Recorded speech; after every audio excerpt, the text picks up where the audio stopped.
Have you ever found yourself immersed in a dream only to realize, hold on, scratch that. We're not delving into dreams here. We're talking about memories. Dreams, you see, are not tangible. Memories are the real deal. In the past, I held the belief that dreams were glimpses into future memories, waiting to materialize. However, that perception changed when a specific dream, the night of November 28th, morphed into a long-forgotten memory. By categorizing my dreams as predestined events, I could easily dismiss them. The revelation that this particular dream was an unearthed memory shook me profoundly. As a child, eagerly sharing my nightly dreams with my mother, anticipating her dismissal of them as whimsical tales allowed me to carry on with my day. After all, without someone to brush off your dreams, who's to say they were merely dreams? The narrative unfolded on the subsequent night, November 29th. My reliance on my mother, the pillar of my youth, crumbled in the most disconcerting manner. While the best response to a person's fears, especially a child's, might be to dismiss them as peculiar tales, the worst is to validate their nightmares. On that fateful night, my mother not only affirmed my nightmare, but transformed it into a memory. At 15, nearing the Advent season, the concept of Christmas held a mixed sentiment. Despite my adolescent reservations, the joyous memories associated with it lingered. My dream featured a gingerbread house on a table, a warning from my sister not to touch it until the right moment. In the dream, my sister's other body assisted in handling the wrapping. Wait, what other body? A chilling realization hit me.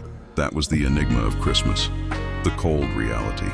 The dream, initially a spontaneous fantasy, depicted a room enveloped in a sweet pink haze of candy coating. In my dream, I couldn't restrain myself from picking at the gumdrops on the cottage's roof.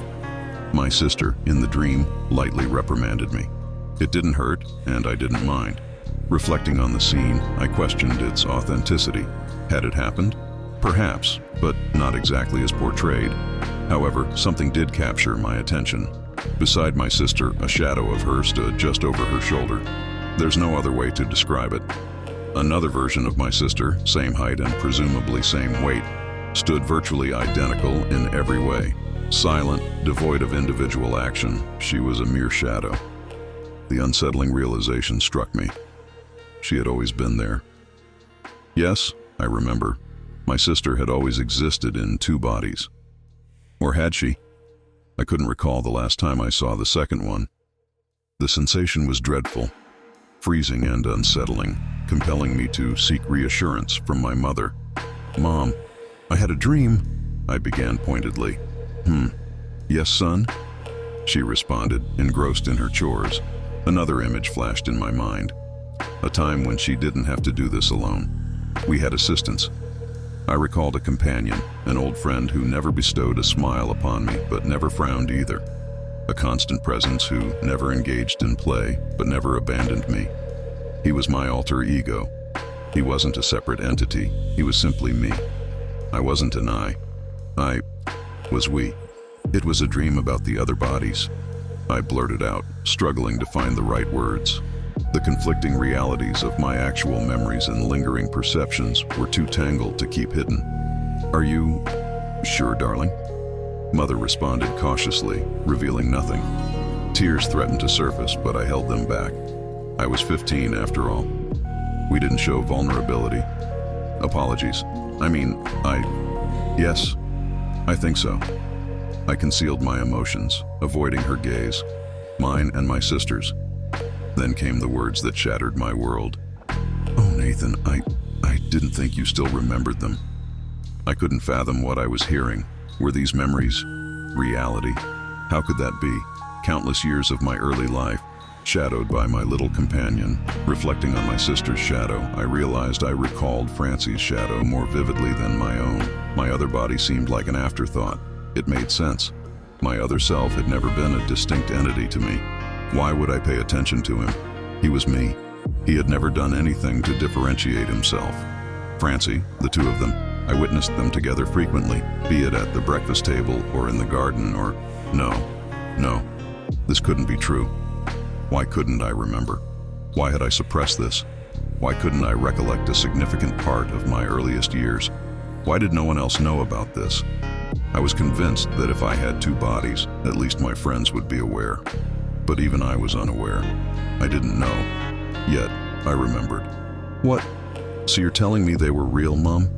My voice wavered more than usual. What? Mother ceased her tasks. She slowly and eerily closed the washing machine door, taking measured steps toward me. I felt like a 4-year-old again, small and helpless. A silence enveloped us. Look, Nathan, there's no use dwelling on that, okay? It didn't offer any solace. In fact, it exacerbated things. What happened to them? Where did they go? I asked hollowly, not really wanting an answer. I didn't want to ponder it. It made no sense. It couldn't. I met my mother's eyes. They were blank. Not smiling, not frowning.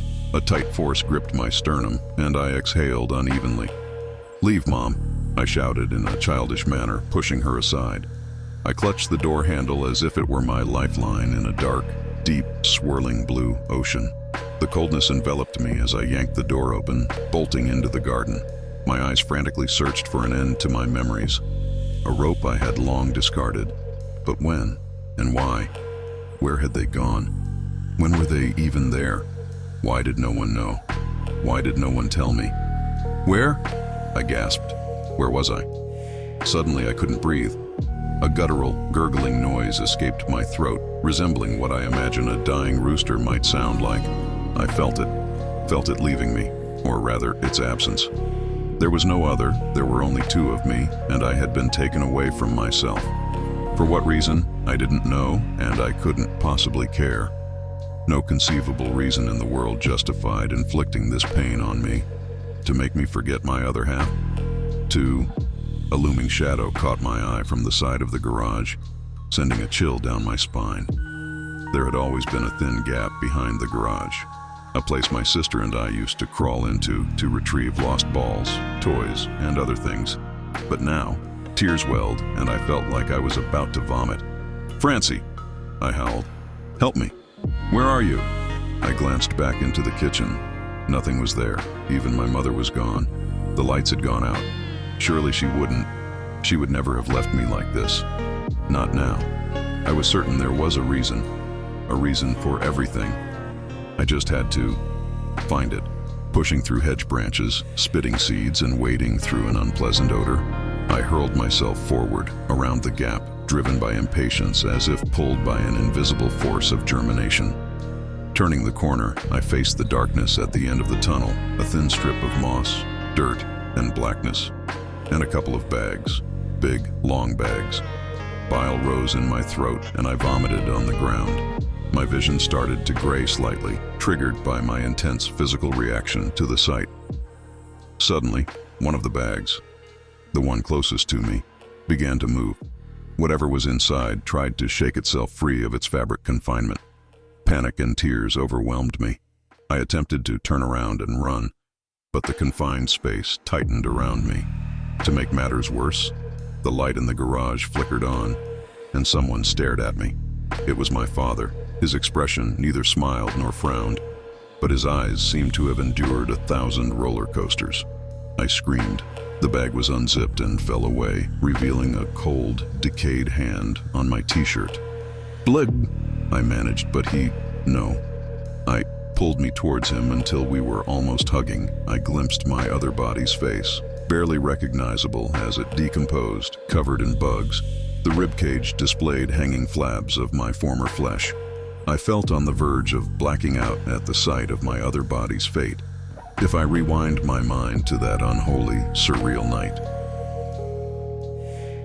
I seem to remember carrying myself over my shoulder, out of the gap, around the garage, and back onto the dewy garden grass, just like we were children again. The next thing I knew, my father had gone inside to find my mother. Someone stood over me. Francie. Both of her. Everything seemed normal, except one Francie was rotting and fleshy, emitting distressed sounds. Francie! I wailed, wrapping my arms around my chest in a desperate attempt to shake myself awake. Back in my bed, out of the cold, away from this dreadful world that had tried to conceal itself from me. Worst of all, after all these years, it thrust itself upon me again. I wasn't ready then. Nathan, smiled Francie, and I couldn't discern which one of her spoke. The rotting one, or the real one, my Francie.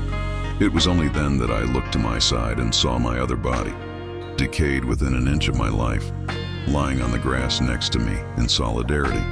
I cried. I couldn't believe I existed this way. And I couldn't believe they, our parents, had done this to me. Francie, why? I moaned softly. They decided you were ready to live alone, explained Francie. Alone? I furrowed my brow in confusion and discontent. What do you mean, alone? We were one. You can't just, you need to move on, Nathan. Francie said simply. I've been fine without mine for years. Look what they've let happen, Francie. I wept. Look how it hurts them. How could mother and father have done this? Francie knelt down and turned my cheek to look at her. I was vaguely aware of my other body looking up at Francie too. I suppose the connection was still there between us. Still alive enough to not be dead. Still too loyal to fade away completely. What do you want, Nathan? What would you have us do after this long? You know no one can know of this, my sister said dismissively. My sister's other body looked at me alienly. Why was that? Was it because I ate too many gumdrops?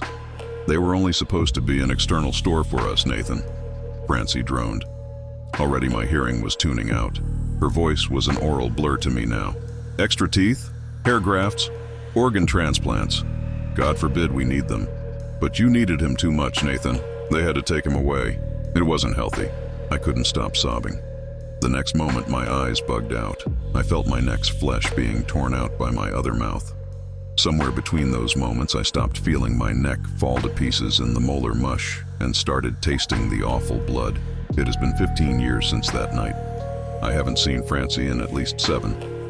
Whatever bond exists between us now is marred too much by dark memory. The only place I see her, or indeed, my parents, is in dreams.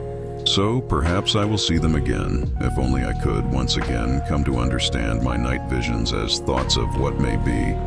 I know it never bothered Francie all that much. I doubt she thinks of me. She made a new family. Has kids, a husband, a dog. None of them, I wager, know about what happened on the 29th of September 15 years ago. Well, neither do I.